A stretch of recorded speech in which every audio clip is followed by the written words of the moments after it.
Thank you, Bob. And thank you to our panelists and audience. And a special thanks to Unity Temple at the Plaza for hosting this wonderful EarthFest 22. Bob just provided you some biographical information about me. Let me just add that my passion is helping to solve the climate crisis so that my children and grandchildren and everybody's children and grandchildren can enjoy a habitable world. The solution has many different layers of action: individual actions, local, regional, state actions, national legislation, and international agreements. All these entangled layers must be solved simultaneously over the next few ephemeral decades. Every echelon of political authority must be engaged to do their part if we are to succeed. For example, my work with Citizens Climate Lobby centers on the need for carbon pricing, fees on fossil fuels at the national and international level to push all entities worldwide to renewable alternatives.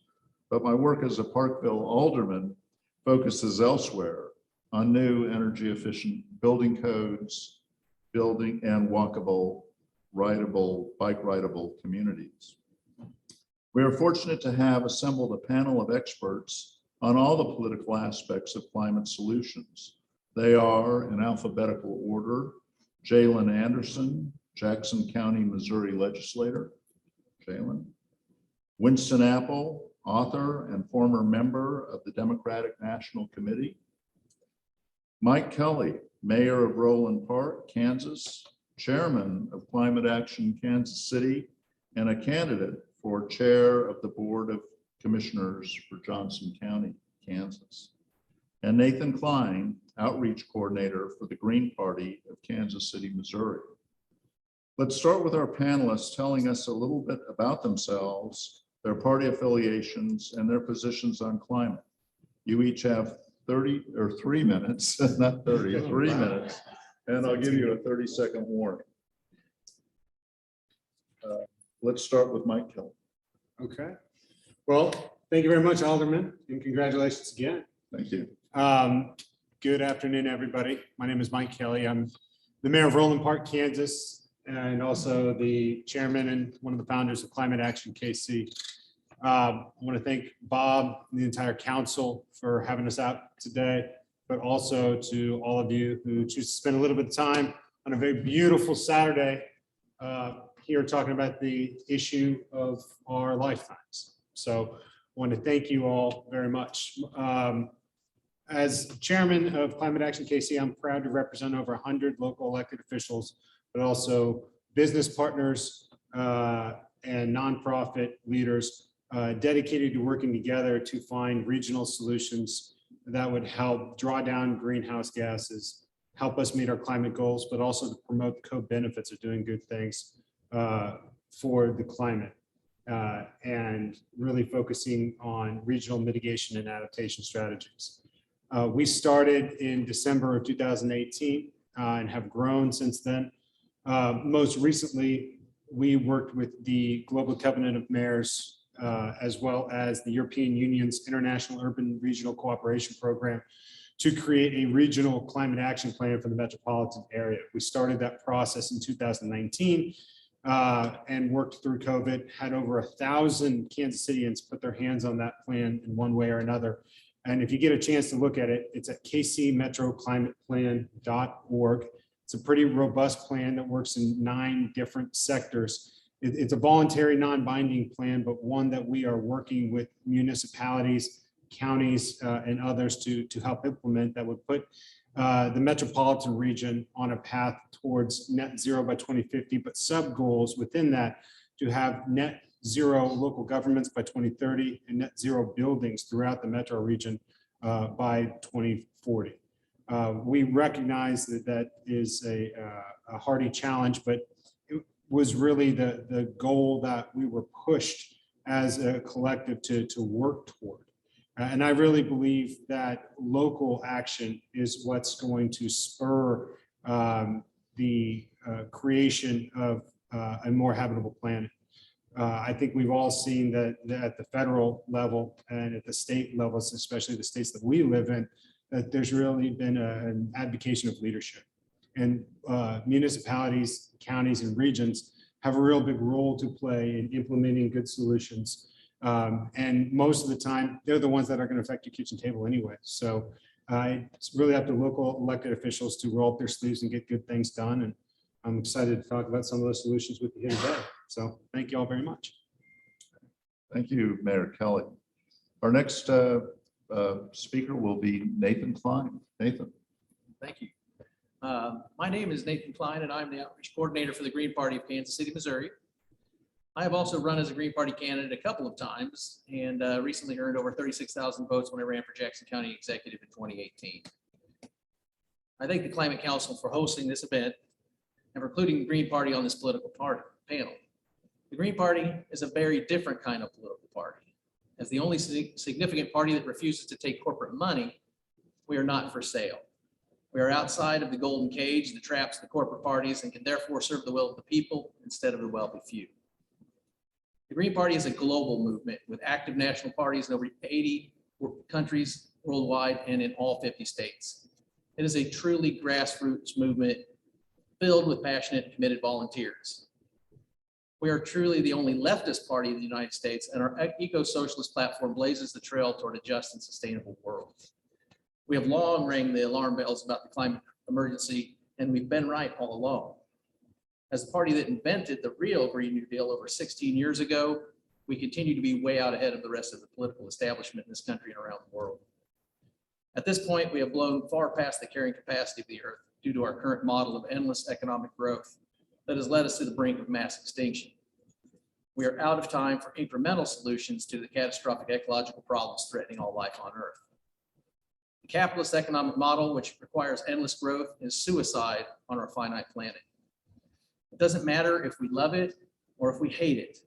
Capitalism has run its course and will not be a part of our future. We will end capitalism, or capitalism will end us. The capitalists and the subservient corporate political parties who have spent decades denying our climate reality are now trying to sell us solutions to the problems they have created. Their for-profit solutions are no solutions at all. The real solutions will not maximize the profitability of the Fortune 500. To come back into balance with our natural environment, we must degrow human economic activity to the point where all natural systems have a chance to recover. We will either mandate the rapid degrowth of our civilizational footprint, or we will continue to grow in the face of this reality and face the catastrophic consequences. The two corporate parties that built this pay-to-play political system that has made it impossible so far for us to respond appropriately to this crisis will never reform this corrupt political system themselves.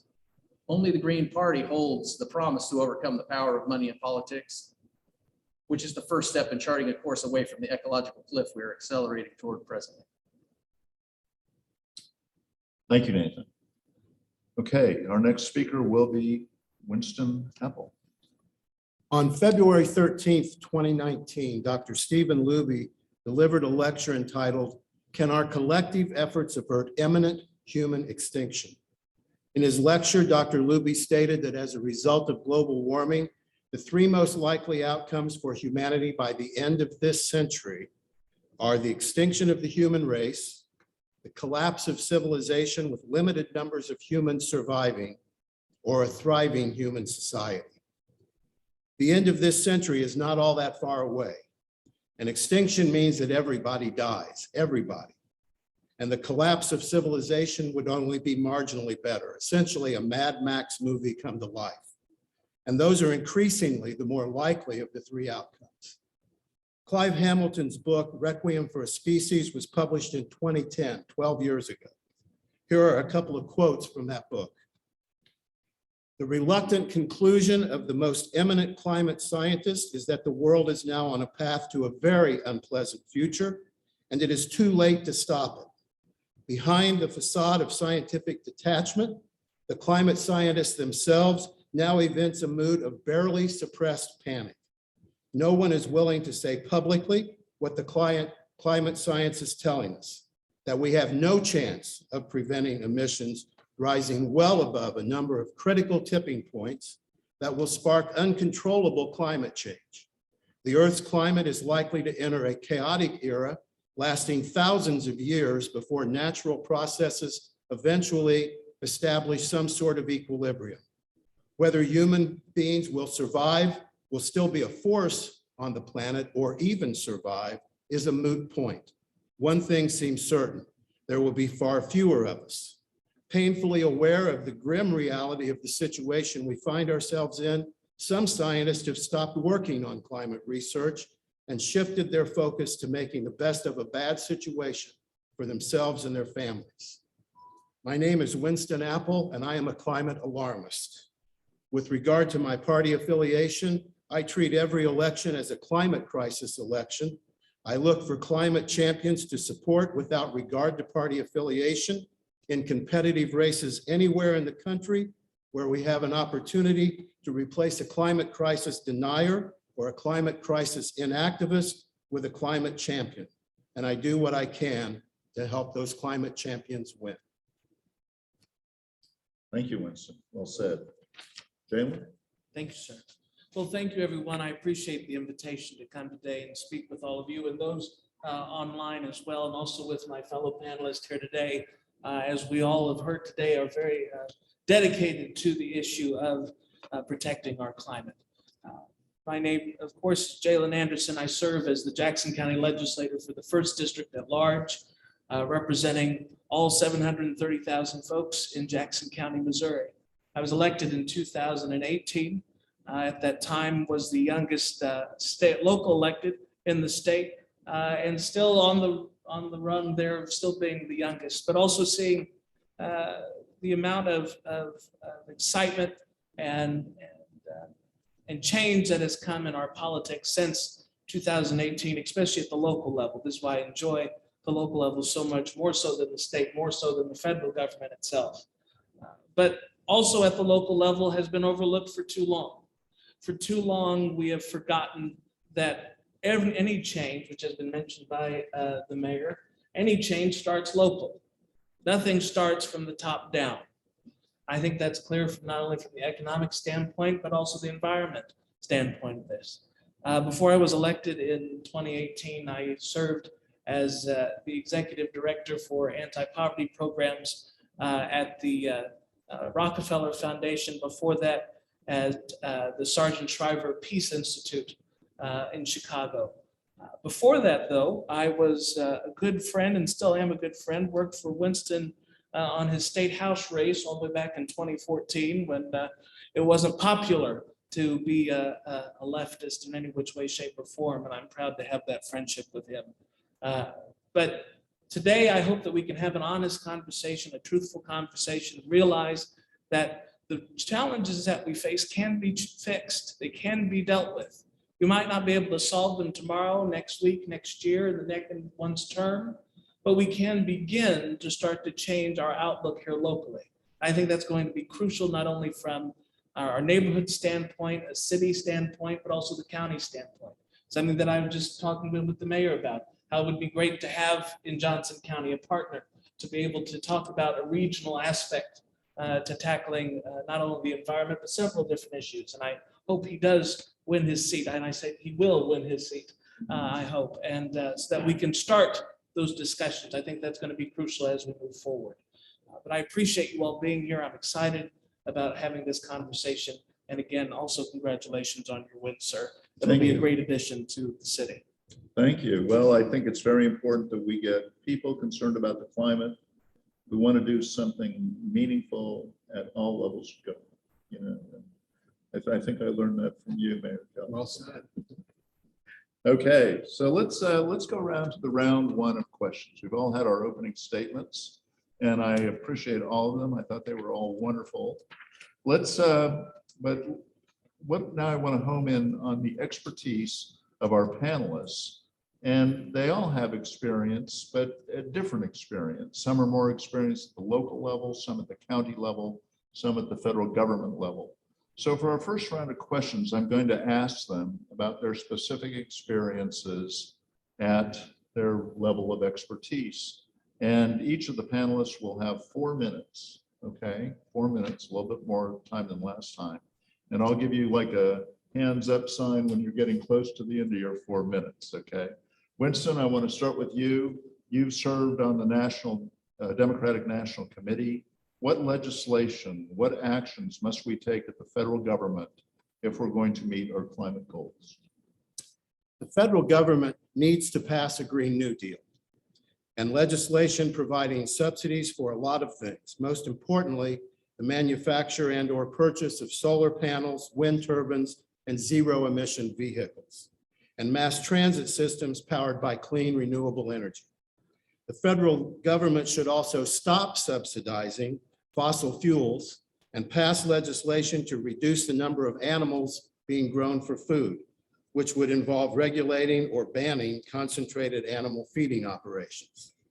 There's a lengthy list of other things the federal government could and should do, and there are numerous websites with comprehensive lists of what the government and businesses and we as individuals can do. Drawdown.org is one of the best. But here's the problem. All of this legislation should have been passed years ago, decades ago, and it hasn't been. And it's not going to be until we reform our political system. Corporate interests, including the fossil fuel and meatpacking industries, are in control of Congress and pretty much every state legislature. And as long as that is the case, the government is not going to pass any climate legislation that threatens the profits of those industries. So the first legislation the federal government and state governments must pass are two reforms that will make America a true democracy. The first reform is a system of proxies. A proxy is the authority to represent someone else, especially in voting. Proxies would allow citizens to designate any member of the legislative bodies that govern them as their representatives. That means you would be able to designate any member of both the House and the Senate, both in Congress and in your state legislature, as your designated representatives. And they would then cast votes on your behalf on every matter that comes before Congress or your state legislature. There are already climate champions in Congress, and polls show that 2/3 of Americans recognize that global warming poses a serious threat to humanity. If 3/4 of that 2/3 of us who are concerned about the climate crisis could assign our proxies to a senator and a representative who share our concerns about global warming, we could pass the Green New Deal right now. It will take a constitutional amendment to extend proxies to the US Senate. So the second reform we need is a constitutional amendment, making the process of amending our Constitution truly democratic, with a simple majority in either house of Congress able to propose amendments, which would then be put to a vote of the people in nationwide referendums, with a simple majority needed for ratification. That will make it easier to remove other anti-democratic provisions from our Constitution. Robert M. Fighting Bob LaFollette once pointed out that if the people want a government of their own, they must do the work of making it their own. Those two reforms and an action plan for how to get them passed are discussed in detail at governmentbythepeople.org. I encourage you to take a look. Taking control of our government is not going to be easy, but we've got to make America a true democracy, and we've got to do that soon if we want to avert imminent human extinction or the collapse of civilization. Okay, national level solutions. Now we're going to move to the state. Okay, Nathan, you recently ran for Missouri Senate. Is that right? Yes, sir. Yes, and so what did you envision? What do you envision Missouri doing? What did you envision doing as a senator to help Missouri do it, to solve the climate crisis here in Missouri? Well, I actually answered the question here about, your question was, what must the representatives of Jefferson City do to meet our Paris commitments? Paris climate- Okay, climate commitments. that's great.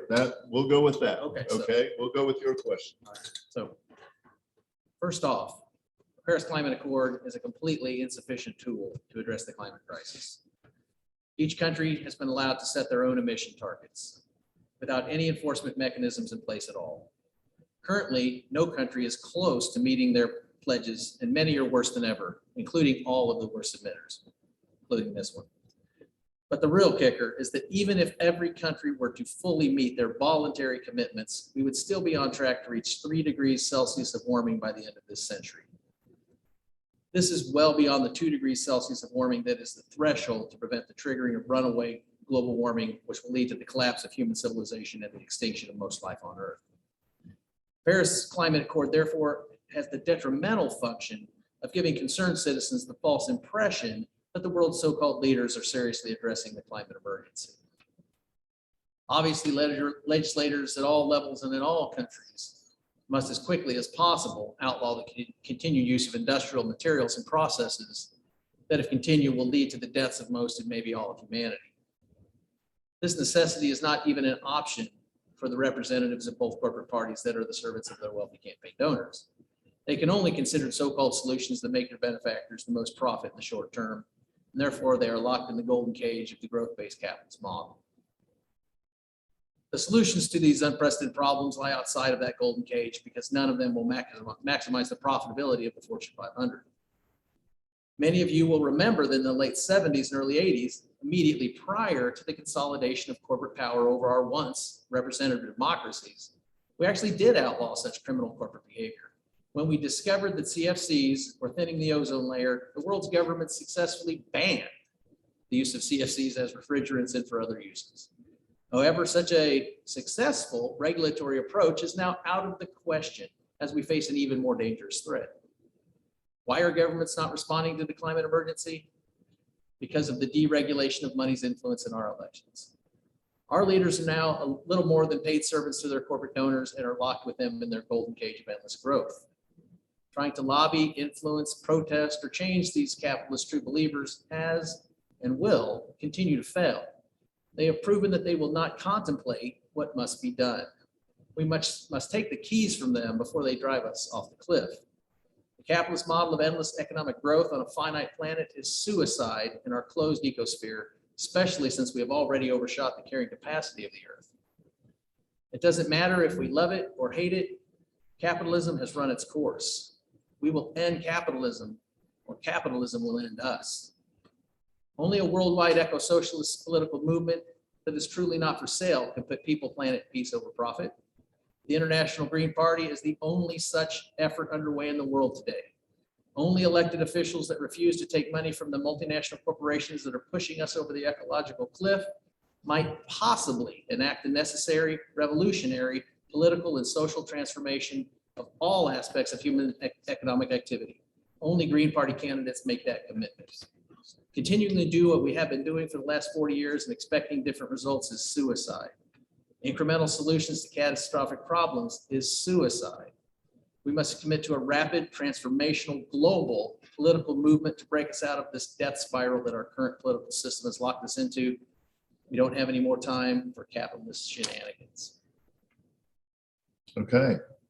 Okay, thank you, Nathan. Let's move on to Mike Kelly. Mike, you've been extremely active in coordinating a metro regional response to the climate crisis. What is critical about the city and regional level? Well, when you think about where you have opportunity for not only growth, but for change, cities have been the hubs of culture and innovation for thousands of years. And really, so there's great opportunity to work in cities and in regions, but more necessarily, most emissions come from urban areas. I think 70% of the world's population lives in a city, 80% of emissions come from cities. So cities are necessarily a place to start. Luckily, cities also have opportunities to be hands-on and really impactful with the infrastructure that is built, with the air and the water that we enjoy. And cities have a real opportunity to be a leader when there isn't movement at an international or national or state level. And so we really saw that when we were elected even to municipal offices in 2017. And so we wanted to allow our municipalities knowledge of what they could do right now that would make good decisions that would have an impact on the environment, but also unlock some of the corresponding co-benefits of doing so. And so with Climate Action KC, we put together a climate action playbook that identified 70 options that cities could take right now with no authority necessary from state governments or from federal governments to impact the environment of their communities. Lots of things that the alderman mentioned, like planting trees or implementing walkability or transportation systems or developing food systems. There are 70 actions that cities could take right off the bat. And so we're excited that municipalities enjoyed those options, but recognized really quickly that if we were going to take action that was going to be meaningful, we had to take a regional approach. I know Jalen mentions 720,000 in Jackson County. 30,000. 730, we're rounding. And so that's an incredible number. When we look at the metropolitan area, though, it's 2.2 million. And so there's really opportunity to work together to impact more folks when you look at a regional approach. Plus, the cost of doing so many of these things is prohibitive, especially for smaller municipalities. Even to do a climate plan is thousands of dollars if you're doing it by yourself. So when we look at a regional approach, you can not only look at collective procurement for various climate solutions, but you also have economies of scale and efficiencies to be able to move a little bit quicker. And so we recognize that a regional approach also recognize that the scale of the challenge in that the watershed doesn't stop at our preordained jurisdictional boundaries. If we're going to clean the watershed, we're going to have to work wherever that water is going to flow. And so when we found the regional model, we looked to the good partners in Europe who are taking this a little more seriously than they're taking it in the United States. And they've been doing a similar regional planning. And Kansas City was the first region in the United States to join the Global Covenant of Mayors as a region, as opposed to individual municipalities. And in doing so, we were able to unlock tools to create this regional climate action plan, but also to implement various things that have been identified within that plan. And I think when you talk about momentum, but also growing knowledge from the ground up, as Jalen had mentioned, cities are a good place to start because it's very tangible. We understand that what we see most of the time is dealt with by our either local or county officials. So we are excited to work together with various counties. And we appreciate the Jackson County Legislature adopting a resolution in support of the Climate Action Plan. And more than half of the population in the metropolitan region lives in a city or jurisdiction that has adopted a resolution in support of this Climate Action Plan. So it's a real thing. And from there, we've been able to grow several solutions. The first big thing that we started was the Kansas City Regional Building Energy Exchange, recognizing that 63% of the emissions, we did a comprehensive emissions inventory as well as a climate risk and vulnerability assessment. But on the emissions inventory, we found that 63% of the emissions that come from the metropolitan area come from a built structure. So that's an incredible place to start, that being the biggest delta. Kansas City also has one of the most robust architect, engineer, and construction industries in the world. Some of the best design firms in the world come from Kansas City. 20 of the leading international firms have headquarters here in Kansas City. So leaning into that expertise into our building stock, we recognize was going to be incredibly important. We started a contractor accelerator to make sure that minority and women-owned businesses could learn the tools of high-performing building trades, making sure that we are equitable in the growth of the climate solutions. And so we are excited to work with other worldwide leaders in the design and construction space with emerging firms here in Kansas City to help lower that delta. And I know I'm running out of time, but I'm excited that local solutions can have a big impact and can help raise awareness of what we need to do from either a state or an international level as well. Jalen, you're also work at the local level, the county level. So what carbon neutrality ordinances are required at the county level? And how do we get our listeners to get them passed? Sure. Well, the first part of that question is there are none at all. That has been something that has been a fight since I came on in 2019. The issue has been that it was seen as too big of an issue. It's nothing that a local government should even try to understand or tackle at all.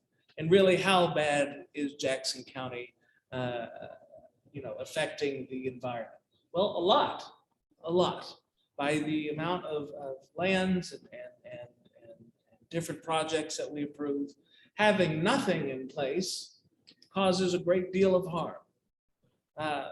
To get these things passed, I urge everyone who's listening and here today to contact the Jackson County Legislature. Just so you all know, is that every individual, every person in Jackson County is represented by an in-district representative, but also represented by the 3 at-large members, which I am one of. So you have 4 representatives on the legislature. No matter who you are, where you live in Jackson County, you have 4 persons that represent you. The different legislation that had been put forward before has either failed in committee or didn't even make it to committee because it is seen as something as a political issue. Well, I hate to tell you this, but everything is a political issue. You cannot just throw out pieces of legislation because you think it might be controversial, or it might not, as my friend down at the Green Party, just who's donating to you at the end of the day, to stop progress in any which way, shape, or form.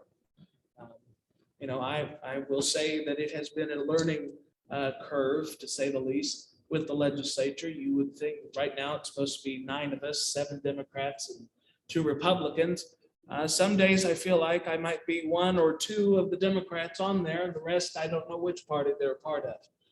But the issue has been is that the county and local governments have been overlooked for so long that it's still in the building, not necessarily the voters, not necessarily the residents of Jackson County, but in that building, and the mindset has been that that's a ridiculous thought to even have a discussion about the environment. When in actuality, and what we have seen, whether it's us polluting the Missouri River, whether it's us polluting our lakes that we have, which we have 1, 2, 3.5, I like to say, 3.5 at least of our lakes that we pollute, that we do not clean, that we do not take care of our forests, that we do not take care of our parks, we do not take care of the infrastructure that has been failing for so long. It's going to take, and luckily there's fantastic people running this year, I must say. We're all up for re-election. There's fantastic people running for the Jackson County Legislature. Those who actually are environmentalists, those who want to solve the issue, to bring the county into the 21st century to deal with this. We're still stuck in the mindset of the 1970s. As that, well, it might be a difficult thing, but that's so far off and not our issue. Well, that's fine. But like as the mayor mentioned, we did adopt that resolution. I think that was a fantastic step. It was hard to get done in some instances, but what do we do next? A resolution is mainly saying that we acknowledge this and that we hope we can do this. Now, the next piece of legislation, which I'm excited to do, is that we enact these certain things. Whenever we start to build a new building, whenever we start to send out permits for people to be approved on whatever project that might be, are they following the guidelines at the end of the day? Those are the first steps that we can start to do. But then we have to look at changing how we deal with energy at the county, accepting that the old ways and using chemicals and coal of all things, which I was surprised we used coal at all. I didn't realize it was 1886. I mean, it is just mind-blowing how stuck in the past that we are. But it's going to take folks who are willing to pass these things that are going to be difficult, going to get a lot of pushback, but it's the idea of standing up and saying that this is not going to work. We're not taking care of our citizens. We're not taking care of our environment. And that is what we are here to do, is to make sure government is not hurting its people. but that we are actually adding to people's lives, not hurting people at the end of the day. Outstanding answer. I want to talk to the audience here just briefly before we go to the round 2 questions. But when you came in the door, there were some 3x5 cards there, colored, pastel colored 3x5 cards. And that's so you can ask a question of the panelists or even your moderator if you wish. And please write out your question and who it's for. And after the next round of questions, and bring your cards up to me if you would. I don't have anybody to collect the cards, so if you just bring them up to me. And what we'll do is we'll start working in questions from the audience, okay, of any of our panel members. Okay, that sounds like fun. Yes. Okay, so great answers to the round 1 questions. Let's see if we can do just as well with the round 2 questions. And what we've all talked about partisans, we've all talked the divide, talk about politics here. So let's talk about a little bit about political collaboration. How do we get from being a confrontational political divide over this issue and get to the point where we can actually collaborate with people of all political persuasions to get our common problem solved here? How do we do that? And Mike, I'll start with you. Well, if I had that question, I'd be a much richer man if I had the answer to that question. But no, I think we have to have a table, and you have to have people be able to come to the table and have difficult conversations at the table. And so I think being exclusionary in your conversations when you talk about solutions isn't going to get it done. And while that might be uncomfortable, I think it's necessary. But I think that the things that are hopeful to me is the solutions that we want to implement are the solutions we need to implement. The things that we want to do have an impact not only on our quality of life, but on our economy. And so when you can talk about those co-benefits when trying to implement some of these solutions, because you're right, at the end of the day, it's political solutions. And you don't want to have such a solution that is in place during one administration and then the next administration, it's just passed and you go back and forth till we're out of time. So finding a way to frame the legislation or these solutions based upon those co-benefits, whether it is public health, and public health is a huge one. You look at air quality, you look at walkability and biking, and you look at the vulnerability that we have to the changing climate. There was 50 different billion-dollar disasters in the last 3 years. I think there were 20 in the last year, so we see where the trend is going there. And so resilience and adaptation has an economic impact and a human impact and a public health impact. So focusing upon those opportunities to improve public health and quality of life and the economy, I think helps drive some of these solutions forward. And if some of that's framing, that's okay to me, as long as we're getting the right solutions in place that are going to lead to a habitable planet. Let me just add on a question. In your work here at the regional level, Mhm. do you see that the sides are more in confrontation, the parties and the interests are more in confrontation, or are they less in confrontation and willing to work towards solutions? Well, I mean, one of the things that I enjoy, and I'm the lone Kansas representative up here, is at least for now, and I don't know whether some wood I can knock on, but our local elections in our county, thank you, Jim. Sure. Our local and county elections are nonpartisan. Uh-huh. And so while that is somewhat of a charade to certain folks who are going to slap certain colors or logos onto their yard signs, at the heart, they're supposed to be nonpartisan because the solutions to the common problems don't necessarily fit into a tidy box or a litmus test. And so when we can focus on people for who they are and for the solutions for their own benefit, not because of who might be sponsoring them, we have a better opportunity to get those in place. And so I think having that nonpartisan focus has been somewhat successful at the local and county level in trying to drive some of these solutions forward. And so I think that there's good hope here at the local level when we can not necessarily focus on the fights in Jeff City and Topeka. Okay, great answer. Jalen, let me ask you the same question. You're on the other side of the state line. So what do you see the partisan politics? What do you see going on your side? And how can we get, if we got 66% of the people who want climate action, as Right. Winston says, and everybody says, how do we work together to get it done at the county level? Sure. Sadly, I think too many times in our politics, our elected officials, especially those who tend to be on the right side of, and I not that necessarily that they're correct, but the right side of the political spectrum. It takes something happening in their community or how it affects them to change their mind. For instance, several of my colleagues, for climate change, whatever that is, global warming, it's some type of Al Gore cooked up idea. But when we saw terrible flooding at the end of 2019 that nearly took out the city of Sibley out in eastern Jackson County, that changed many mindsets on how we have to tackle these issues as they come. The flooding was not just because of the dam breaking. It wasn't because of some type of infrastructure failure. It was because of the Missouri River flooded. We haven't seen that in Sibley, which is not a floodplain, hundred years ago was the last time we saw a huge amount of flooding that wiped out a city that looks like and where Sibley is exactly. But with the partisan politics is, again, based all around money. There are folks who still want to keep building and building and tear down things and don't try to save anything, make it shiny, make it the brand new, whatever it is, but don't take any interest in the idea of saving the environment. On the opposite side of that is that, well, let's take a kind of a slower approach to this, and we'll take care of the environment as we go.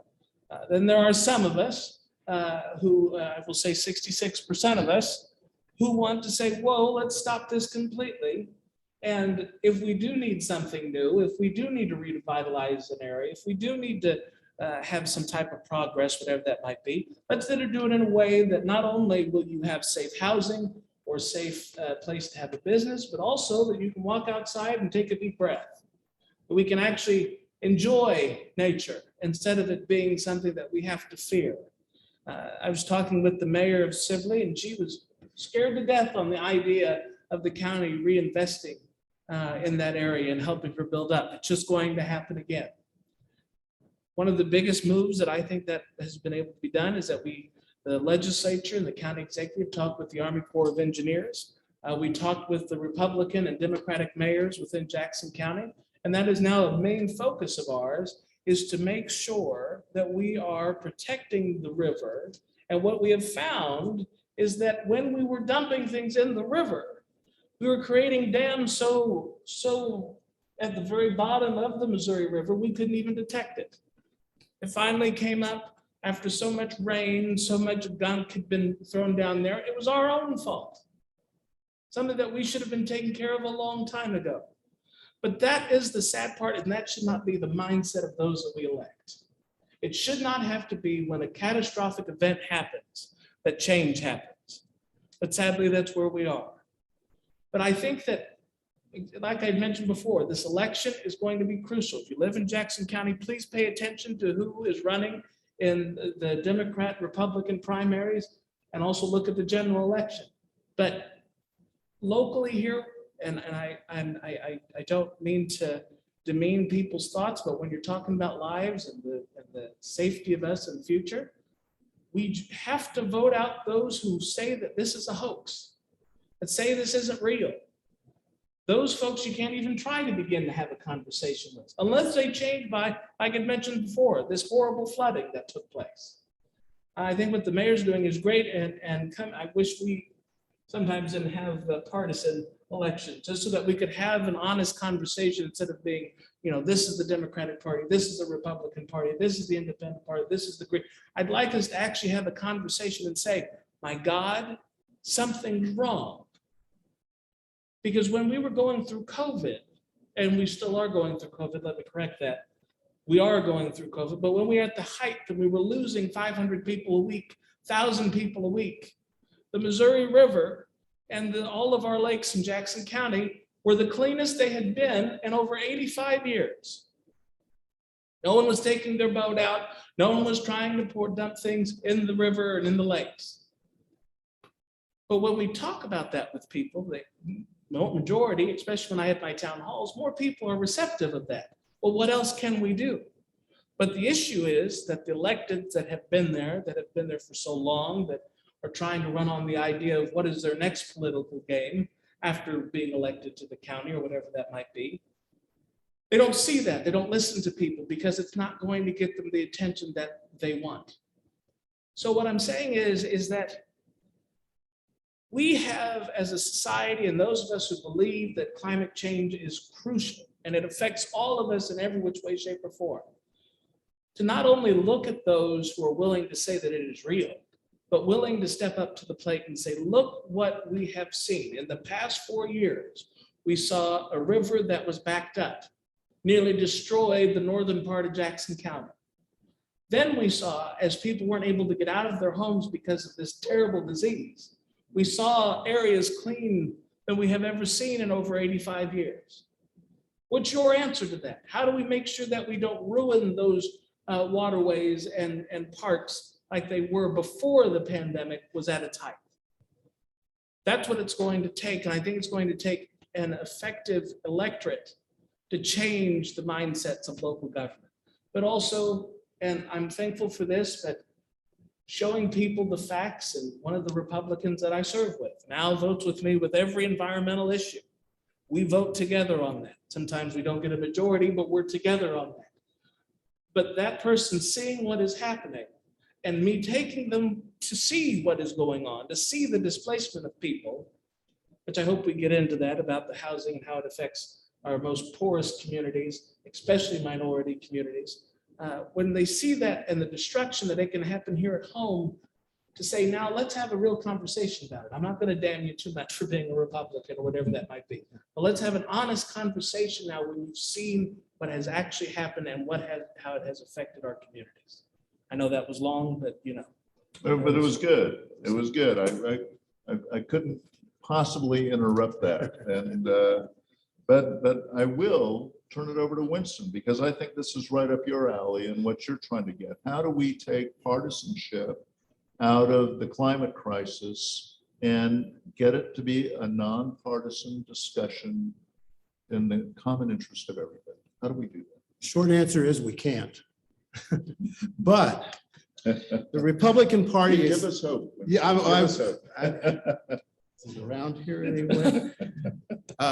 The Republican Party is the only major political party in the world that claims there is no climate crisis. The Republican Party platform calls the research on global warming shoddy science. With regard to the climate crisis, with very few exceptions, Republicans are climate crisis deniers. But corporate Democrats, like Senator Joe Manchin, are climate inactivists. And in terms of averting imminent human extinction or the collapse of civilization, the difference between the two is irrelevant. If we want to make the climate crisis a nonpartisan issue, it will be up to us, we the people, to do that. We need to ignore party labels and work together to vote both climate deniers and climate inactivists out of office and replace them with climate champions. We need to make every election a climate crisis election until we get that done. There are several websites set up to help voters identify climate champions. One of the best is run by a friend of mine in Washington, D.C., voteclimatepac.org. And it is important to understand that voting, as important as it is the least you can do to help climate champions get elected.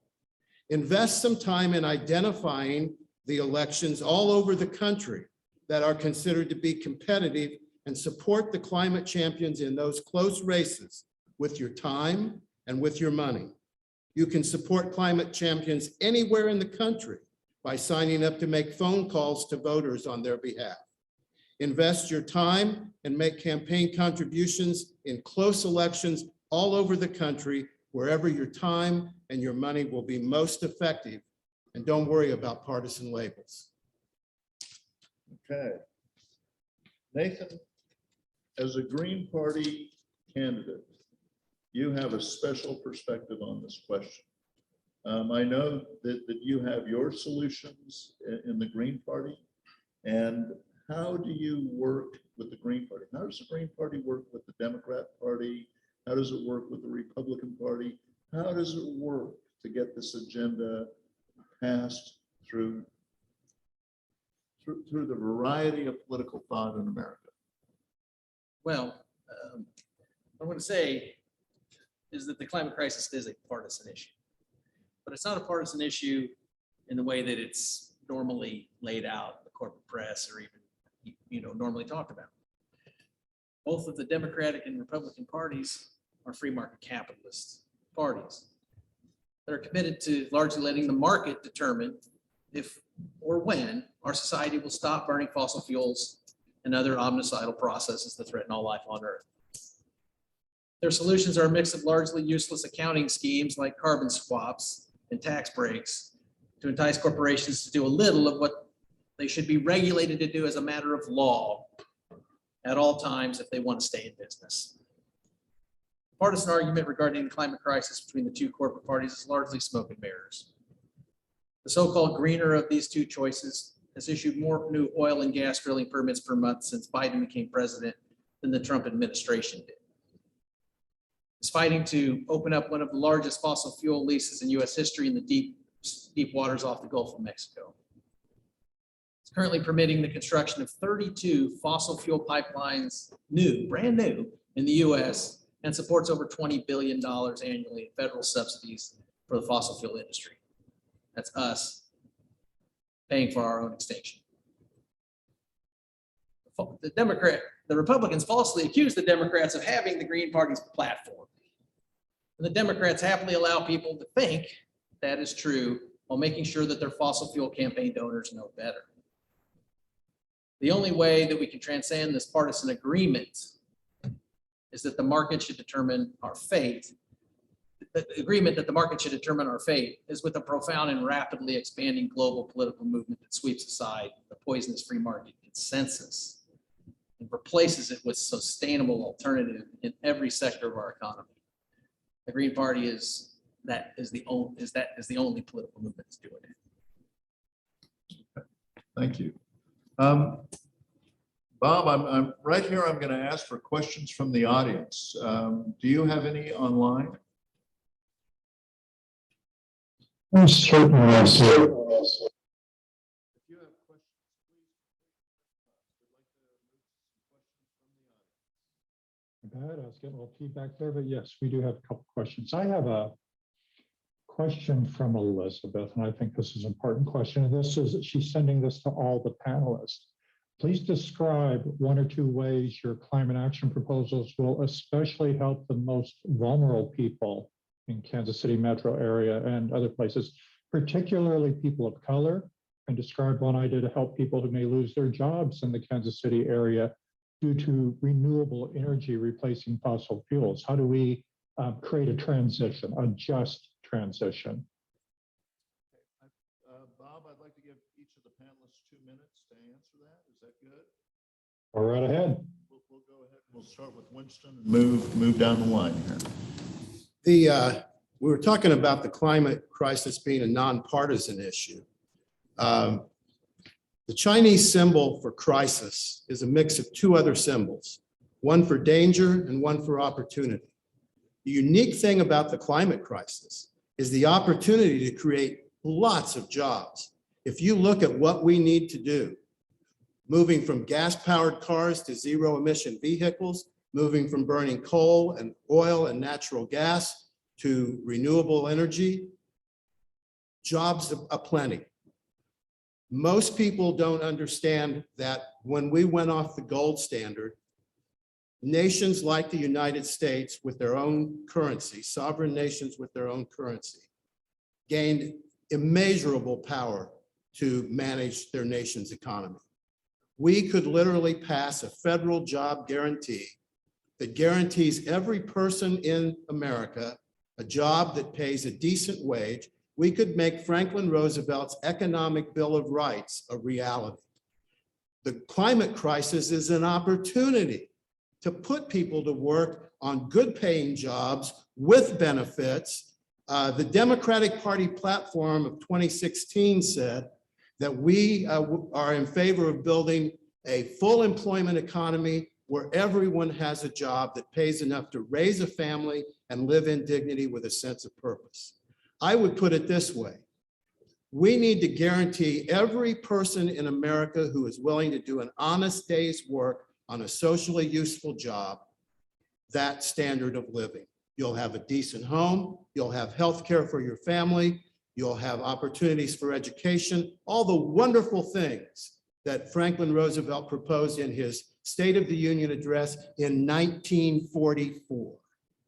He called on Congress to enact the necessary legislation. We're still waiting. Thank you.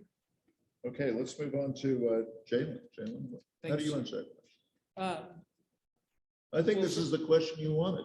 I think, sure, it is. We came right to it. Especially dealing with, so first, some of the plans that some of us on the legislatures had, and myself personally, but also what the mayor's his fantastic environmental group, but also what he has pushed for even as mayor of Roeland Park. Really, the focus, how I see of Jackson County government, is that we have to tackle our infrastructure. Our infrastructure for far too long. As we all remember Flint, Michigan. Flint, Michigan still has not solved the issue there of having clean water or protecting those that have been affected by the poison that was going through those pipes. We have those same problems here. They just don't get the attention. We have those same issues when people come into our buildings, when people, the amount of air quality that we have, let me try that again. The air quality that we have not tried to change, especially in our urban core and our most rural areas, is truly probably one of the greatest sins that we keep overlooking and not take the time to actually reflect on and try to change. If you go over east of Troost, you're more prone to get a chest infection of some kind. We did an air quality test, the county did, and it was clear. You go over east of Troost, you go over near the Paseo, you go on the west side up to the northern part, closer to the West Bottoms. You go out in the unincorporated parts of Jackson County. Anywhere that you find a minority, majority population, or those who live at or below the poverty line, their air quality is less than the wealthier parts of this area. When you look at the water, it is worse in those areas that have minority and low-income individuals. The plans that I think we just need to even begin with the American Rescue Funds and the infrastructure monies that are coming, they have to be about making sure that we protect the environment, we protect our peoples, they have clean water and clean air. Now with the jobs of those instances, that's what Winston just had mentioned. The county has been working with MCC, our local community college. They keep building things to bring in labor unions. That's one thing that I've been proud to do, is to bring in more of labor unions and to get people taught and teach them about how they deal with whether that's wind turbines or solar panels or all those different types of things, using these abilities and then going to folks and saying, if you want to work here, if you want to work for the county, if you want to work for the city, if you want to work for this regional cooperation that I hope we get to do, and that's, I keep going back, but he'd be great to have, I'm telling you folks. It's lonely out there, especially at the county level. But to have that backing and say, we will teach you how to do these jobs. We will, and you'll be working in your own community. You'll be working to better your neighborhood, to better your children's life, to better your friends' lives, to better your own life. That's what the process has to be. But the problem has been, sadly, is that we have think tanks, and these big think tanks come along and they'll say, when they mentioned the Green New Deal, for instance, now we have to make it personable. Now we have to go to people, and as the person who asked this question, how are we going to save jobs? We create them. The government has to take the time to teach the populace about how to do these jobs. That's what we did in the 30s and 40s with Franklin Roosevelt. And now what we have to do now, it's not that you just can't expect people to just know how to do these things. That's what progress is as a society. So we have to invest these monies in making sure, and the key thing for me is that infrastructure is up to date in the 21st century, that it's safe and it will last a long, long time, and not just put a Band-Aid over it and hope to God that it lasts. Yeah. But it's going to take a long time, and an investment. See, I keep going back to this. Investment in teaching people how to do these jobs is the key. The investment in healthcare that will be from the destruction of our air and our water, taking care of people in the public health sector, but then focusing monies not to allow it to go to those who are willing to destroy the environment, to use taxpayer dollars to protect the environment while having progress in infrastructure is going to be the key thing I see locally as we move forward, especially over the next 10 years. And we have to build the infrastructure for our grandkids, not for our grandparents. Yes. And so two quick things that we're doing, because I know we're running short on time here. One, if you look at KC Metro climateplan.org, check out the climate risk and vulnerability assessment that we conducted. That shows you pretty clearly that the most vulnerable in our community are those who are most vulnerable to a changing climate. And it's really disappointing that you can see the scars of redlining directly on that map. So when I earlier said that the things that we need to do or things that we want to do, tackling justice and equity is something that we want to do, and we need to do that as part of our transition to a more habitable climate. So quickly, I mentioned the Building Energy Exchange. I mentioned the Contractor Accelerator Program, focusing on minority and women-owned businesses, helping them learn the skill sets that are hopefully going to be in demand when we utilize this funding from the ARPA or from the infrastructure bill, so that it can be equitably enjoyed within our community. Another thing we're doing is we started an energy efficiency investment fund that focuses on low to moderate income multifamily housing. That's where the energy burden is the worst. It's disproportionately people of color, mostly single women of color. And so focusing on that and how we can not only affect the energy burden, but the health of our buildings, we're working on that. The other thing is, don't forget the natural systems too, and the marketplace that sequestration has. We are doing a pilot program with the EPA right now on how we go about a business model for neighborhood level sequestration and urban farming to not only help with more healthy foods, but also empowering low-income communities. Okay, thank you for your answer. And let's move on down to Nathan. Nathan, you got the same question. Well, I'll try to make it short because I know we're running tight. I think we got time. Okay. All right. Well, the Green Party knows that if we're going to have climate justice, if we're going to make it, the first step to that is social justice, because people that aren't sure how they're going to pay this month's bills cannot seriously consider how the next 3 generations is going to do on this planet. So that's a prerequisite for us as a society to make it. So we have to make those investments to lift disadvantaged communities out of that situation. We're the richest country in the history of the world. There is no excuse. It is a choice that we have disadvantaged communities, that we have people without health care, that we have people without access to education, that we have substandard infrastructure for certain communities and other communities have great infrastructure. This is a choice. Working people in America pay about the same level of taxes as working people in Europe, but we get much, much worse payback for our taxes. The difference is that the rich people in this country don't pay the same amount of taxes that they do in Europe. Matter of fact, in many cases, they don't pay their fair share. In many cases, they don't pay any taxes at all. And in a lot of cases, we're actually paying them refunds, hundreds of millions of dollars of refunds to the richest people in this country. We need those resources, and we need them now. There's only one party that's saying tax the rich like Eisenhower and Nixon used to. In the 50s, we taxed the rich. The top tax level was 91%. Now the Democrats and Republicans are arguing between something teen and low 20s. You know, that is a problem. And we're not going to solve, we have to engage the economic power of this country to put it to work. And it's being hoarded in the hands of a few very super wealthy king-like figures.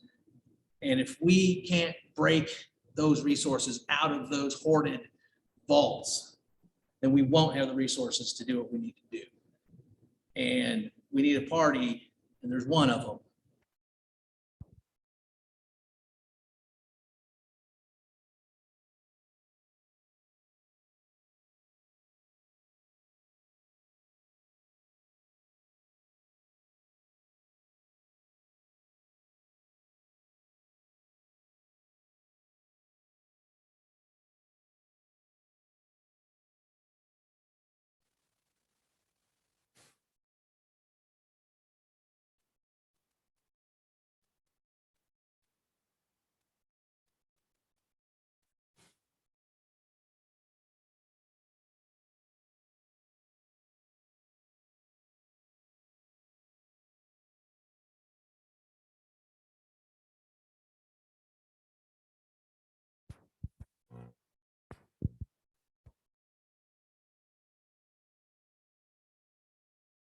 Issue, and that it is the issue of our time, and it does not matter if we get universal health care, if we have the best roads in the world, if we have everybody gets paid $100,000, if the environment is not taken care of and we stop these horrible practices, none of that will matter. And that is the core of why we are all here today. And I do hope that many of you will get involved, I'm sure many of you are, but get even more so involved in your local politics and your local governments, because these next coming elections will decide so much. They will decide if we, like I had mentioned before, with clean water, how are we going to protect those who are facing the environmental issues, but also being forgotten by society as a whole. Local governments are going to have to answer that question. I want to remind you all, when COVID was at its height, not only did you have President Trump saying this, but you also had President Biden saying this. Mask issues, the vaccine issue was all local issues. Well, we saw hundreds of thousands of people pass away when we had local governments that refused to do anything whatsoever.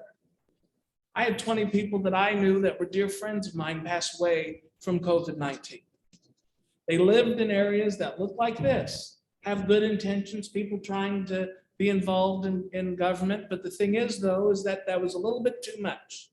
The heat was a little bit too high on that, and I was going to get burned.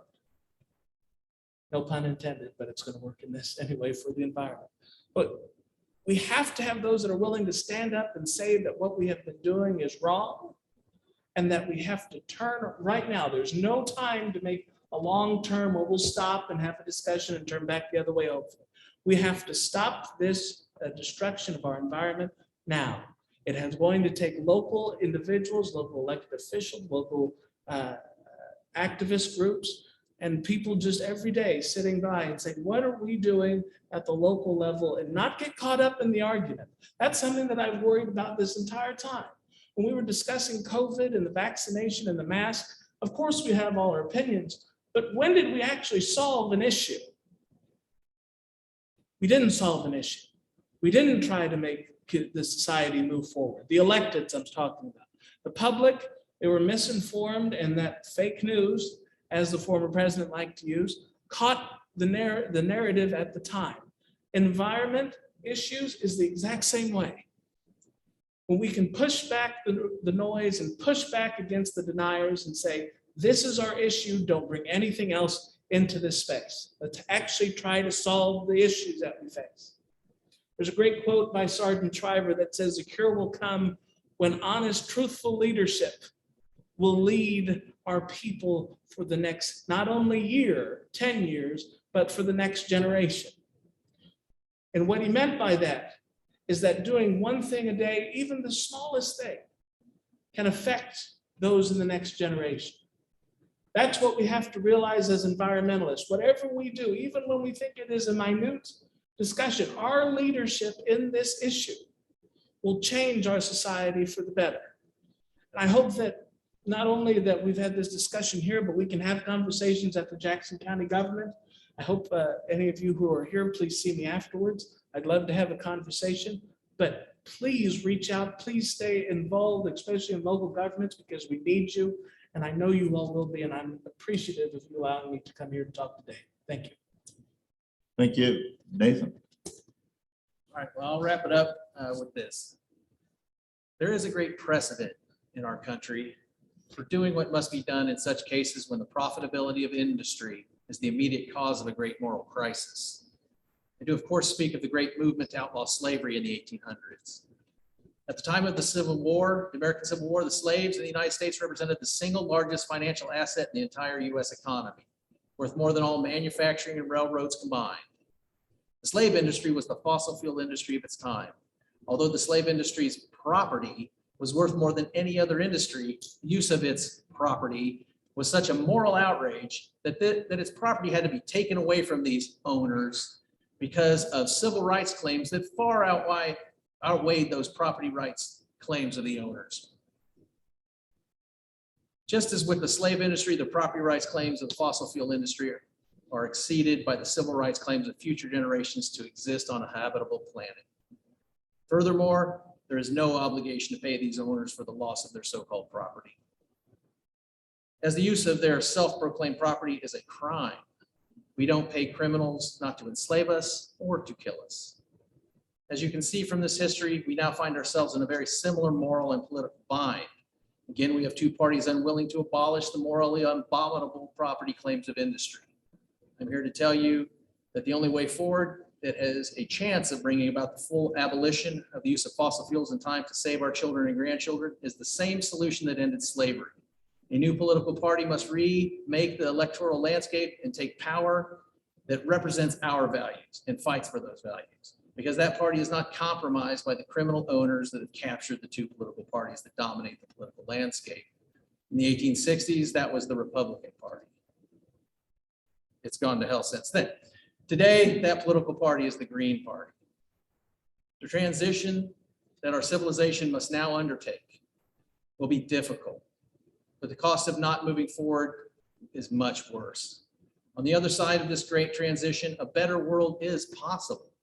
A world where we can slow down and work less, where we can spend more time with our families and friends, where we can follow our passions and interests, where we can accumulate experiences instead of stuff, where we can nurture our communities, where we can play, create, rest, and love together. This is the eco-socialist vision of the Green Party. We invite you to join in this worldwide political movement and help forge a sustainable future for all generations to come. Check us out at greenskc.org to get started. Thank you very much. Thank you, Nathan. Mayor Kelly, you're next. Well, thank you, Alderman. I appreciate that. And, you know, for those of us who don't want a civil war, I think that there's still amazing opportunity to work within our own sphere of passion. I think when we talk about where to start, there's no wrong place. And the elegant layers of the solutions to the climate crisis allow us to work in the sector is most meaningful to us, whether it's food systems, whether it's transportation, whether it is walking or energy. There's so many connections. You think about a tree, and by planting more trees, that's improving the ozone. You're also improving the stormwater capabilities. You're improving the energy bills in homes if you plant them in the right places. So there are elegant solutions for people to work where they exist and where they're passionate. This being a political panel, I would be remiss to say that the one thing that must be done by everybody is to be involved and to vote, to understand the candidates, to advocate to your elected officials. And I mean, Jalen mentioned it, show up to legislative meetings, show up to city council meetings. You don't understand the disproportionate impact of your actions by just showing up and taking your 5 minutes and making a public comment. You have so much power in your hands if you're willing to take it. Make sure that the elected officials that you have at all levels know that you're paying attention. And you can get a lot done at a local level if you make sure that those local elected officials know that you're paying attention. And support good ones that are going to take the climate crisis seriously. And support them with your time. Volunteer for their campaigns. Donate to their campaigns. And if they won't listen to you, if you're not getting through, look inside yourself and take the plunge and run for office. Anybody is capable of doing it. None of us, I don't know about Jalen or about the alderman here, but none of us really, I think, considers ourselves politicians from the beginning. But we saw a need to do something in our community that wasn't getting done. We put our name in the ballot, and we have an opportunity to have disproportionate impact within our communities. Anybody can do that. So don't be afraid to stand up and to run for something. Even if you don't win, you have pushed the conversation forward. So I would encourage everybody to consider that as a possibility. Runforsomething.org and other resources are available out there to help you. There are many ways that you can serve, whether it be on city council, on a water board, on the legislature, or an appointed committee at a county level. There's great opportunities, and so please get involved. Thank you. And last but not least, Winston Apple. The harmful externalities related to burning fossil fuels for energy and growing billions of animals for food have led to an existential crisis, and we've run out of time to respond appropriately to that crisis. We will not get our government to do what we need it to do in response to the climate crisis until we take control of our government away from corporate interests. And the key to doing that is to make America a true democracy. It may be too late already to avoid the collapse of civilization and/or the extinction of the human race. I hope that it's not too late, but I'm painfully aware of the fact that even if it's not too late now, it soon will be. We have no time to spare. If we succeed in making America a true democracy, we will not only make action on the climate possible, we will make America a better place. To the extent that we can get our government to address the climate crisis, we will delay the onset of the collapse of civilization. We will increase our chances of averting imminent human extinction. We will give scientists more time to come up with the means of saving us from extinction. So, can our collective efforts avert imminent human extinction? The end of this century is just 78 years from now. Will we leave our children and grandchildren a thriving human society? Or will our children and grandchildren be fighting each other for food and water in a dystopian world where civilization has collapsed? Will children born today and in the future have their lives cut short as a result of our planet becoming uninhabitable and the human race going extinct?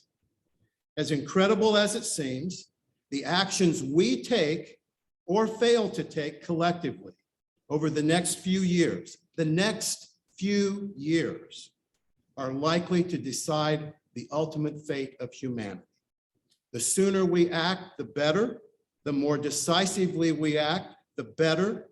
There is no danger of us moving too fast or doing too much. I want to thank Bob Grove and the Climate Council of Greater Kansas City for giving us this opportunity to celebrate Earth Day 2022 together as kindred spirits. And I want to thank all of you for being here today and for watching online. And so, my fellow climate activists, let's make history. Let's make America a true democracy. Let's make the world a better place and save the human race. Thank you, Winston.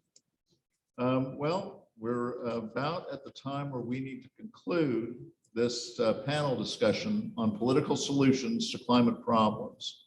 I want to thank all of our panelists, every one of you, for your diverse perspectives and passion on this subject. I appreciate your clarity of thought and powers of persuasion. Even if I didn't agree with everything you said, I think it needed to be said here in this forum. I want to thank the Climate Council of Greater Kansas City and Bob Grove for producing the 2022 Earth Festival. And I want to thank the Unity Temple on the Plaza, the Temple Buddhist Center, and Victor Doherty by name for opening their doors to this event. If you haven't already been there, take a right as you exit and go to the art exhibit and downstairs to the climate fair and tour the restoration gardens. And don't forget to come back after dinner and join us here and online for this evening's film festival. Bye and be safe, and thank you for being here.